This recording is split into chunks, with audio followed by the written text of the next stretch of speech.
আমি মুসলমানের মেয়ে, আমি ওর সাথে সম্পর্ক করে বিয়ে শাদী করি। প্রবাসটা কোথায়? কলকাতায় আছে। হ্যাঁ, কলকাতায়। কলকাতায় ছবি তুলছেন কেন? কারা আপনারা? আচ্ছা বলছি, ছবিটা তুলবেন না কিসের জন্য বলুন? अरे देवा, ये गड़बड़ है बाबा। সব বলবো যে প্রবাসটা তো বাংলাদেশের ভোটার কার্ড, এখানে ভোটার, দু জায়গাতেই ভোটার। ও তো 30 বছর আগে এই জায়গায় এসেছে। 3 বছর আগে এসছে, এলাকার লোকজন বলছে 3 বছর আগে এসছে। ये फंस गया। ভোটের সময় যখন ভোটে দাঁড়াবে তখন তো জোরাত করে বাড়ি বাড়ি ঘুরে বেড়ায়, এখন কি রাস্তা দেখে না? বাড়ি যাও, বাড়ি গিয়ে রান্না করে যাও। হয়তো ধরো লক্ষ্মীর ভান্ডার পাচ্ছ, বাড়িতে অনেক টাকা ঢুকছে। আপনাদের ট্যাক্স ফ্রি, জল ফ্রি, সব ফ্রি, আপনারা লক্ষ্মীর ভান্ডার পাচ্ছেন। লক্ষ্মীর ভান্ডার লাগে না, আমার কাছে পেয়ার দিয়ে দিবেন, কেটে দেবো। ওই টাকা দিয়ে 100 জন লক্ষ্মীর ভান্ডার ছেলে রাস্তা হয়ে যাবে। লোকটার যদি মিনিমাম লাজ লজ্জা বলে কিছু থাকে, দূর হয়ে যাক বাংলা থেকে। নমস্কার। नमस्कार। আজকের এই ভিডিওটা জোশ দেখে বুঝতেই পারছো যে আজকের এই ভিডিওটা ঠিক কি হতে চলেছে।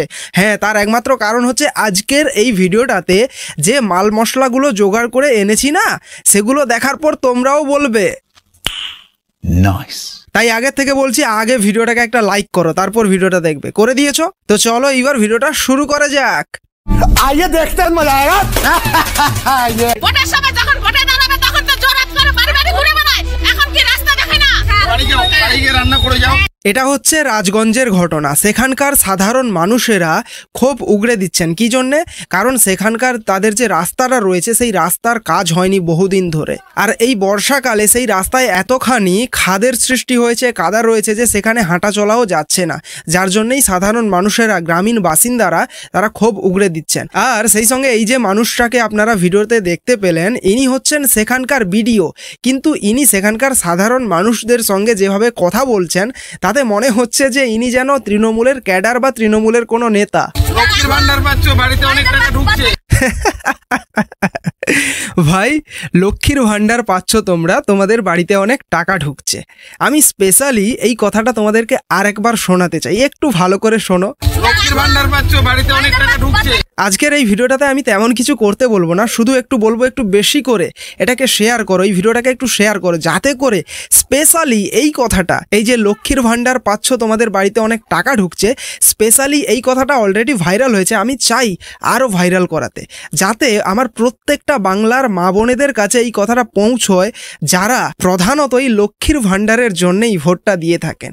আমি শুধু এটুকুই জানতে চাই তাদের কাছে, আপনারা যে প্রত্যেক মাসে 1000 কিংবা 1200 পাচ্ছেন, সত্যি কি প্রচুর টাকা পাচ্ছেন? এই যে বললেন যেটা ইনি, যে আপনারা লক্ষ্মীর ভান্ডার পাচ্ছেন, আপনাদের বাড়িতে অনেক টাকা ঢুকছে। লক্ষ্মীর ভান্ডার পাচ্ছ, বাড়িতে অনেক টাকা ঢুকছে। আপ কাহা কে জ্ঞানী বাবা? আপনাদের ট্যাক্স ফ্রি, জল ফ্রি, সব ফ্রি। আপনাদের ট্যাক্স ফ্রি, জল ফ্রি, সব ফ্রি? না সত্যি আমাদের ট্যাক্স ফ্রি? সত্যি? তাহলে সরকারটা চলছে কিসের টাকায়? আমাদের ট্যাক্সের টাকায় সরকার চলে, এবং সেই টাকা থেকে এই যে লক্ষ্মীর ভান্ডার কিংবা যে কোনো প্রকল্প সরকার যেগুলো দিচ্ছে সেগুলো আমাদের ট্যাক্সের টাকার থেকেই দেওয়া হচ্ছে। আর এই ভিডিও তিনি প্রশাসনের সঙ্গে যুক্ত হয়ে তিনি কথা বলছেন আপনাদের ট্যাক্স ফ্রি। আপনারা লক্ষ্মীর ভান্ডার পাচ্ছেন। লক্ষ্মীর ভান্ডার লাগে না, আমার কাছে পেয়ার দিয়ে দিবেন, কেটে দেবো। ওই টাকা দিয়ে 100 জন লক্ষ্মীর ভান্ডার ছেলে রাস্তা হয়ে যাবে। প্রথমত এটা বলে রাখি, এই যে লক্ষ্মীর ভান্ডার এটা দেওয়া হচ্ছে না, এটা একটা সরকারের প্রকল্প, সুতরাং বাংলার প্রত্যেকটা মানুষ, বাংলার প্রত্যেকটা মহিলা এই সরকারের সুযোগ সুবিধা পাবে, এটাই স্বাভাবিক। কিন্তু বর্তমান সময়ে শাসক কিংবা শাসকের অনুগামীরা যেভাবে এই লক্ষ্মীর ভান্ডার প্রসঙ্গকে টেনে এনে হুমকি বা যে সমস্ত কথাবার্তাগুলো বলছেন না, সেগুলো উপযুক্ত কথাবার্তা নয়। কারণ এই যে লক্ষ্মীর ভান্ডারের টাকাটা দেওয়া হয়, এটা আমার আপনার প্রত্যেকটা আপামর বাংলার প্রত্যেকটা মানুষের ট্যাক্সের টাকার থেকেই দেওয়া হচ্ছে। এটা এই যে লক্ষ্মীর ভান্ডারের টাকাটা দেওয়া হচ্ছে, এই টাকাটা কারোর পৈতৃক সম্পত্তি নয়। কিন্তু তারপরেও কিছু কিছু নেতা কিংবা কিছু কিছু অনুগামীরা যেভাবে কথাবার্তা বলে থাকে এই লক্ষ্মীর ভান্ডারকে নিয়ে, যে আপনাদের লক্ষ্মীর ভান্ডার বন্ধ করে দেব বা সেরকম কিছু কথাবার্তা। লক্ষ্মীর ভান্ডার লাগে না, আমার কাছে পেয়ার দিয়ে দিবেন, কেটে দেবো। ওই টাকা দিয়ে 100 জন লক্ষ্মীর ভান্ডার ছেলে রাস্তা হয়ে যাবে। যারা এই সমস্ত কথাবার্তা বলে হুমকি দিচ্ছে বা বলে, কি মনে হয় আপনাদের তাদের কি করা উচিত? আর দ্বিতীয়ত এই ভিডিও যে সেখানকার মানুষদেরকে বললেন 100 জনের লক্ষ্মীর ভাণ্ডার বন্ধ করে দিন তাহলে রাস্তা হয়ে যাবে, কেন? লক্ষ্মীর ভাণ্ডার এই প্রকল্পের জন্য আলাদা বরাদ্দ টাকা রয়েছে এবং দ্বিতীয়ত রাস্তা এটাও একটা আলাদা প্রকল্পের আন্ডারে পড়ে এবং সেই প্রকল্পের জন্য রাস্তা তৈরির জন্যও সেখানে আলাদা টাকা বরাদ্দ করা রয়েছে, কিন্তু তারপরেও কেন এই ধরনের হুমকি দেওয়া হচ্ছে? ডিমান্ডটাও এখন বাড়ছে, 500 থেকে 1000 হয়েছে, 1000 থেকে 1200 হয়েছে। এই যে দিদির উন্নয়নের বার্তা বাড়ি বাড়ি পৌঁছে দেওয়ার জন্য যে তোমার ঠিকানা উন্নয়নের নিশানা দিদি মহিলাদের সাথে আছে। এই ম্যাডামকে কেউ চিনতে পারছেন? যদি চিনতে পেরে থাকেন একটু অবশ্যই কমেন্ট করে জানাবেন তো। এই ম্যাডাম ঠিক কথাই বলেছেন, এই যে লক্ষ্মীর ভাণ্ডার 500 থেকে 1000 কিংবা 1200 হয়েছে এটাই একমাত্র দিদির উন্নয়ন। হ্যাঁ না, দেখতে গেলে এই কিছুদিন আগেই আর একটা উন্নয়ন হয়েছে, দুর্গাপুজোর ক্লাবগুলোকে একদম 85,000 থেকে 25,000 বাড়িয়ে 1,10,000, এটাও আরেকটা উন্নয়ন। আর ওদিকে তো ভাই ঘাটালে এক বছরে যে কতবার উন্নয়নের জোয়ার বয়ে যায় বর্ষাকালে, বোঝা বড় দায়। রাস্তার সাথে কোন কালেকশন আছে? 5 বছর সামনে তো জল পাই নাই, এতদিন আমরা পাই না, এতদিন আমরা চলতে পারি নাই, আমরা কি না খাইছিলাম নাকি? লক্ষ্মীর ভান্ডার দিয়ে মানুষকে যে বোকা বানাইছে, মানুষ সেটা চায় না। লক্ষ্মীর ভান্ডার টাকা কোথার থেকে আসে? মহিলাদের বললো আপনারা লক্ষ্মীর ভান্ডার পাচ্ছেন, মহিলারা তার অ্যান্সার দিয়ে দিচ্ছে, বিডিও সাহেবের মুখের উপরেই অ্যান্সার দিয়ে দিয়েছে, তাদের লক্ষ্মীর ভান্ডারের মতো ওই জিনিস দরকার নেই। দিদির প্রচার করতে আসছে না জনগণের কথা শুনতে আসছে? যেহেতু বিডিও সাহেব ওনাকে প্রশাসনিক আধিকারিক আমরা মানবো, দিদির প্রচার করতে আসে। লক্ষ্মীর ভান্ডার পাই, জল ফ্রি পাই, আমাদের ওখানে তো কোনো ব্যবস্থা নেই। বিডিও সাহেব এর আগে আমরা পদ অবরোধ করেছিলাম যে 3 মাসের আশ্বাস দিয়েছে, আমরা এখন 6 মাস হয়ে গেছে। হ্যাঁ ছাড়তে রাজি, সরকার যদি না দেয় তাহলে তো ছাড়তে রাজি। আমরা এতদিন আমরা পাই না, এতদিন আমরা চলতে পারি না, আমরা কি না খাইছিলাম নাকি? যেভাবে রায়গঞ্জের মানুষেরা আজকে ভাবতে শিখেছে, ঠিক একইভাবে আমার এই ভিডিওটার মধ্য দিয়ে আমার এই বাংলার প্রত্যেকটা মা বোনেদের কাছে আবেদন থাকবে যে আপনারাও ভাবুন এবং ভাবতে শিখুন। যাই হোক, এইবার আমরা একটু টপিক চেঞ্জ করব। তো আমাদের রাজ্যের শাসক দল সঙ্গে তাদের সুপ্রিমো যেভাবে বাংলা ভাষার ওপর নাকি অত্যাচার হচ্ছে সেটা নিয়ে যেভাবে সরব হচ্ছেন, দিনের পর দিন আন্দোলন করছেন, ঠিক তারই মধ্যে কিছু তথ্যও উঠে আসছে। কি তথ্য? অনেকেই রয়েছে যাদের ভুয়ো ভোটার কার্ড রয়েছে, তারা এই আমার বাংলাতে থেকে ভোট দিচ্ছে। এমনকি এরকমও অনেক রয়েছে যারা এই আমার বাংলাতে অনুপ্রবেশ করে তারা গিয়েছে কোথায়? আমার এই ভারতবর্ষের বিভিন্ন জায়গায় তারা ছড়িয়ে রয়েছে। ঠিক একই রকমভাবে কিছুজন ধরা পড়েছেন, দেখুন।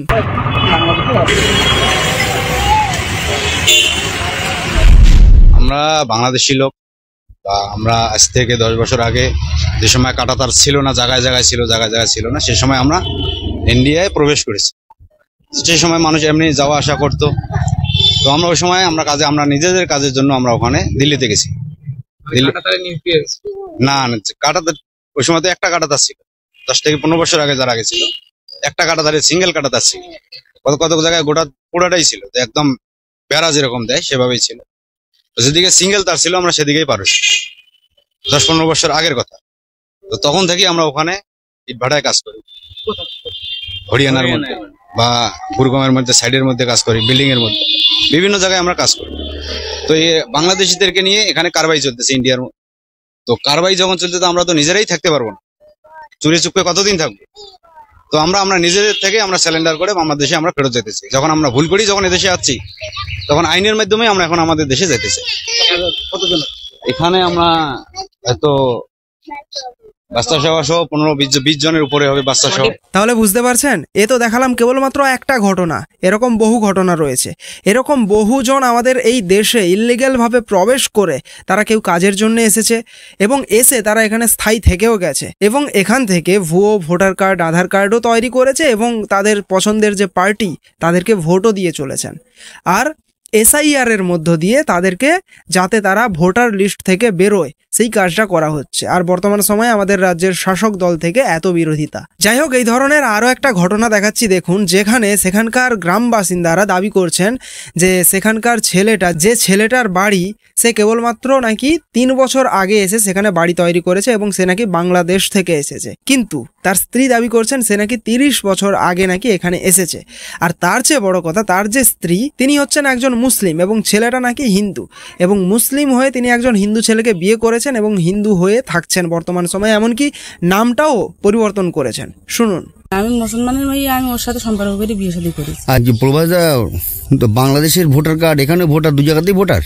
ও তো 30 বছর আগে এই জায়গায় এসেছে। 3 বছর আগে এসছে, এলাকার লোকজন বলছে 3 বছর আগে এসছে। 30 বছর আগে এসেছে, মানে কত সালে এসছে? 30 বছর আগে। মানে তার বয়স কত? ও তোমার আমি আগের বয়স বলতে পারবো না। বাংলাদেশেও ভোটার, এখানেও ভোটার, তা আমি বলতে পারবো না। এলাকার মানুষজন বলছে এই দু জায়গায় ভোটার কার্ড এই সুযোগ নিয়ে ব্ল্যাকের কাজ করে। ব্ল্যাকের কাজ টাজ কোনো কিছু করে না।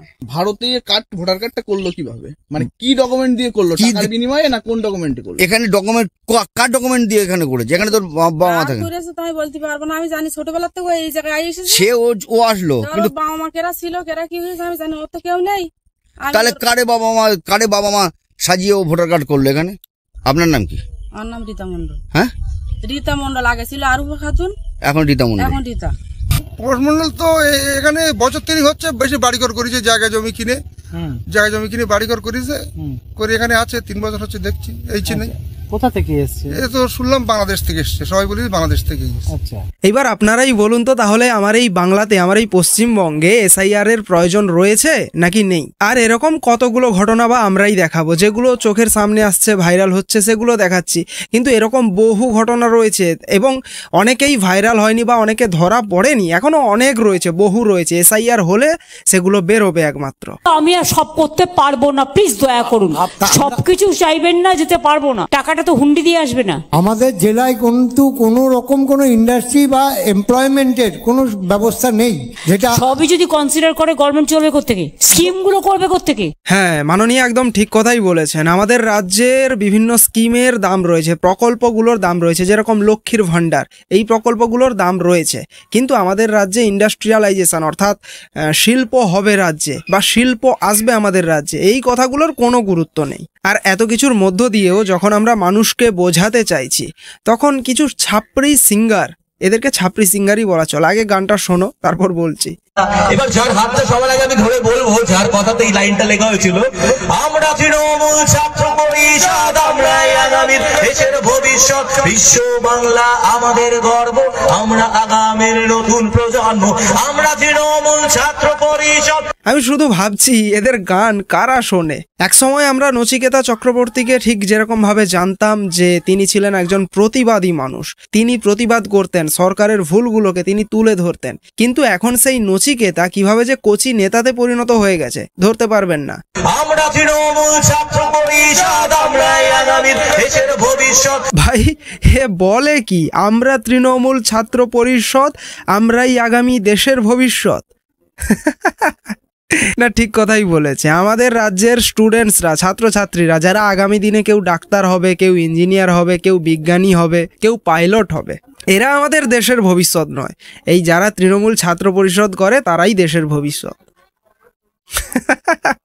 যাই হোক, আজকের ভিডিওটা এখানেই শেষ করছি। ভিডিওটা কেমন লাগলো অবশ্যই কমেন্ট করে জানিও, আর ভালো লাগলে অবশ্যই একটা শেয়ার করে দিও, আর চ্যানেলটাকে সাবস্ক্রাইব করো। মাত্র 600টা সাবস্ক্রাইবার লাগবে 30কে কমপ্লিট হতে, তাই আগে সাবস্ক্রাইব করো, 30কে কমপ্লিট করো। তো দেখা হচ্ছে নেক্সট ভিডিওতে। জয় হিন্দ। শরীর দুর্বল লাগে, রক্ত পরীক্ষা করাও সুগার হয়েছে কিনা। যদি নাকে গন্ধ না পাও, করোনা পরীক্ষা করাও, করোনা হয়েছে কিনা। আর যদি হিন্দু হয়ে হিন্দুদের বিরুদ্ধে কাঠি করতে ইচ্ছা হয়, তাহলে ডিএনএ পরীক্ষা করাও, জন্ম ঠিক আছে কিনা।